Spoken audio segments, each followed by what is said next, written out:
Oh, so welcome back to my channel, guys. The Maruti Flow. So it's day 17 and yes, I am very sick today. So मैं आज workout नहीं कर पाऊँगी. मैं आप लोगों से वो चीज़ें मतलब जो भी मैंने आज काफ़ी चीज़ें सीखी, मेरा आज करने का तो बहुत मन था, लेकिन बॉडी ने जवाब दे दिया कि आज तो भाई बहन तू रेस्ट कर ले.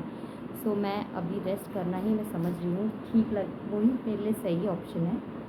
सो फिर मैंने एक और चीज़ आज रियलाइज़ करी. वो क्या करी पता है? तो सोचा आप लोगों से भी शेयर करूँ. अब मैंने कमिटमेंट दी कि मैं एक भी दिन अपना स्किप नहीं करूँगी, एक भी दिन मैं अपना स्किप नहीं करूँगी. मैं अपनी फ़िटनेस की जर्नी गोइंग ऑन रखूँगी. लेकिन कई बार ऐसा भी होता है ना कि कमिटमेंट जब हम देते हैं ना तो उसको पूरा नहीं कर पाते हैं. तो उस पूरा करने के चक्कर में कुछ लॉस भी हो जाता है हमारा. इसका मतलब ये है ना, अगर मैंने कमिटमेंट करी तो मुझे एकदम ब्लाइंड भी नहीं हो जाना है. जहाँ मेरी बॉडी जवाब दे रही कि आज रुक जाओ, आज हमें थोड़ा रेस्ट करने दो, आज हमें थोड़ा सा आराम चाहिए, तो वहाँ पे बॉडी को आपको रेस्ट देना है. मैं ये नहीं कहती हूँ कि रेस्ट के बाद फिर और आलस में आ जाओ, फिर उसी मोड में आ जाओ. मैं आज ऐसी हूँ, आज थोड़ा मेरे को बहुत ज़्यादा सिकनेस है, लेकिन मैं इस रिकवरी स्टेज को जल्दी से जल्दी पार करके कल फुल एनर्जी के साथ आऊँगी आपके साथ. और हाँ, जो मैं हमेशा की तरह दिखाती हूँ आपको, आज टाइम भी आप देख लीजिए. आज जो टाइम है वो क्या है, 5:30 है. देखिए ये शाम की. So I am very brutally honest girl actually.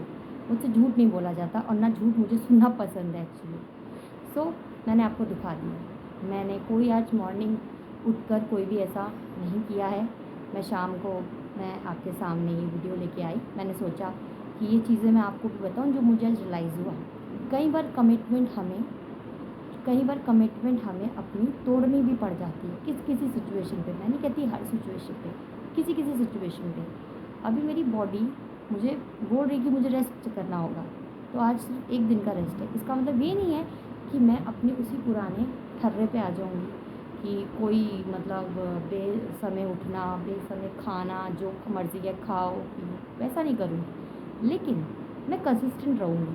अगर जिस दिन मेरे को कुछ ऐसा मतलब काम हो जाए या कुछ भी ऐसा हो जाए, मैं कोशिश पूरी करूँगी कि मैं रोज़ डेली डालूँ, अपना फिटनेस चैलेंज पूरा करूँ. नई नई एक्सरसाइज या नई नई चीज़ें जो मैं एक्सप्लोर करती हूँ उसको मैं आपके साथ शेयर करूँ, मैं आपको बताऊँ. जो अभी मैंने रिसेंटली अपनी पिछली वीडियो में करा है वो टाई ची एक्सरसाइज करी है. लाइक वो बहुत ही अच्छी है. वो आपकी पूरी बॉडी को डिटॉक्स करता है और काफ़ी चीज़ें मैं भी रिसर्च करी हूँ. आगे वाली वीडियोज़ में भी मैं वो चीज़ें लाऊँगी. लेकिन मैंने वही सोचा ना कि फिर मैंने ना लाइक भागवत भी थोड़ी बहुत मैं पढ़ती हूँ, तो उसमें भी यही था ना कि जो भीष्म पितामह थे ना, उन्होंने भी प्रतिज्ञा ले रखी थी. क्या ले रखी थी बताओ? उन्होंने ये ले रखी थी ना कि चाहे कुछ हो जाए मैं हमेशा कौरवों का साथ दूंगा. वो एक तरीके से खुद में एक महावीर योद्धा थे, लेकिन कई बार उनकी बड़ी प्रतिज्ञा उनके लिए हानिकारक भी हुई. अब जो कौरव थे उन्होंने क्या ली थी प्रतिज्ञा कि कुछ भी हो जाए, दुनिया इधर से उधर जाए, मैं कौरव का कभी भी साथ नहीं छोड़ूंगा, मैं उनको उनका हक दिला के रहूँगा वगैरह वगैरह. बट उसकी आड़ में उन्होंने अधर्म को भी चुना. अधर्म को चुना मतलब कौरव ने कितना गलत किया. दूरी मतलब कि आप देख सकते हैं द्रौपदी के साथ गलत किया और कहीं ना कहीं अपने भाइयों को उनका हिस्सा नहीं दिया. तो वो चीज़ें आज भी हमें नेचुरली कलयुग में भी वो दिखती है. तो कई बार जो कमिटमेंट्स होते हैं वो अपने उस कमिटमेंट में भी फंसे. लेकिन जब भीष्म पितामह मर रहे थे, उस मृत्यु शैया पे थे, तब श्री कृष्ण ने आए, उन्होंने सुना तो उन्होंने क्या कहा पता है? उन्होंने कहा देखो मेरी प्रतिज्ञा तो मुझे ले डूबी, मैंने ऐसी प्रतिज्ञा ले ली कि जिससे मैं स्टेप बैक नहीं कर पाया. लेकिन कृष्ण जी ने ये सिखाया कि प्रतिज्ञा कभी कभी ब्लाइंडली भी नहीं लेनी चाहिए, उसके प्रोज एंड कॉन्स भी हमें देखने चाहिए. अगर मैंने कमिटमेंट कर दी, लाइक सपोज़ कि मुझे डेली कंसिस्टेंसी अपनी बनाए रखनी है. अब भले ही मैं कल को लाइक मेरी बॉडी एकदम से कुछ हो रहा है उसको, या कुछ हो सकता है, कई बार सिचुएशन ऐसी हो जाती है, बॉडी सिक हो रहा है या कई बार ऐसा कुछ बॉडी में प्रॉब्लम हो रहा है, वो अलार्म कर रहा है, मुझे वार्निंग दे रहा है कि रुक जा, आज मत कर. तो इसका मतलब ये नहीं है मैं ब्लाइंडली पागलों की तरह करने लग जाऊँ. नहीं नहीं, मैंने तो कंसिस्टेंसी बोल रखी थी, मुझे तो आज वीडियो बनानी है, चाहे कुछ हो जाए. और ऐसा भी हो सकता है उस आड़ में, उस होड़ में मैं अपने आप को और कुछ बीमार कर लूँ, या हमें कोई ऐसी कंडीशन या स्थिति पैदा कर लूँ जो मुझे सीधा हॉस्पिटल तक ले जाए। तो कई बार समझदारी से भी हमें काम लेना चाहिए। कमिटमेंट करो, लेकिन उसको ब्लाइंडली फॉलो मत करो, उस सिचुएशन को भी समझो। अगर वो चीज़ ठीक है तो सही है, लेकिन जहाँ आपको लग रहा है कि नहीं कुछ तो है, हमें आज रेस्ट करना चाहिए, तो उसके लिए आप स्टेप बैक कर सकते हो। तो हमें भीष्म पितामह नहीं बनना है कि चाहे कुछ हो जाए मैंने इसी के साइड रहना नहीं।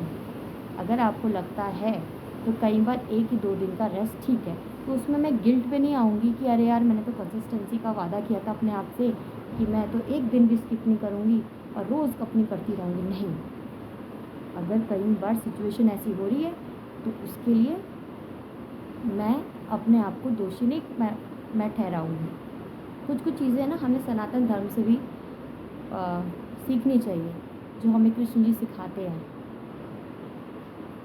सो आज मेरा जो D70 फिटनेस है चैलेंज, उसका तो मेरा अभी यही है कि मैं आज बीमार हूँ और होप सो कल मैं फुल एनर्जी के साथ आऊँ और मैं अपना फिटनेस चैलेंज फिर से करूँ, फिर एक्सरसाइजेस करूँ, फिर मैं वो चीज़ें करूँ जो मैं करती हूँ। उसमें ताई ची, स्ट्रेचिंग, फिर सूर्य नमस्कार, फिर जो नए आसन मैं अपना सीख रही हूँ, कर रही हूँ, वो मैं चीज़ें आपसे शेयर करूँ। और इन केस अगर कुछ मेरे को इमरजेंसी हो जाए तो मैं उसके लिए भी आपको पहले ही बता दूँगी कि आज मैं नहीं कर पाई इस रीज़न से।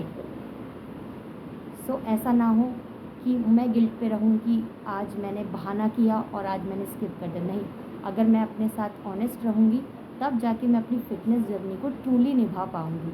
अगर आज मैंने अपने आप से झूठ कहा तो क्या पता वो झूठ कल को उससे भी बड़ा हो और मुझे ही हानि पहुँचाए, मुझे ही हर्ट पहुँचाए। सो मैंने सोचा कि अपनी ट्रूली ऑनेस्ट जर्नी मुझे बनानी है। सो मैंने सोचा कि ये वीडियो आप लोगों से शेयर करूँ, आप लोगों से साझा करूँ और आई होप आप लोगों को मेरी सिचुएशन समझ में आ रही होगी। So bye guys, take care, stay fit, stay healthy.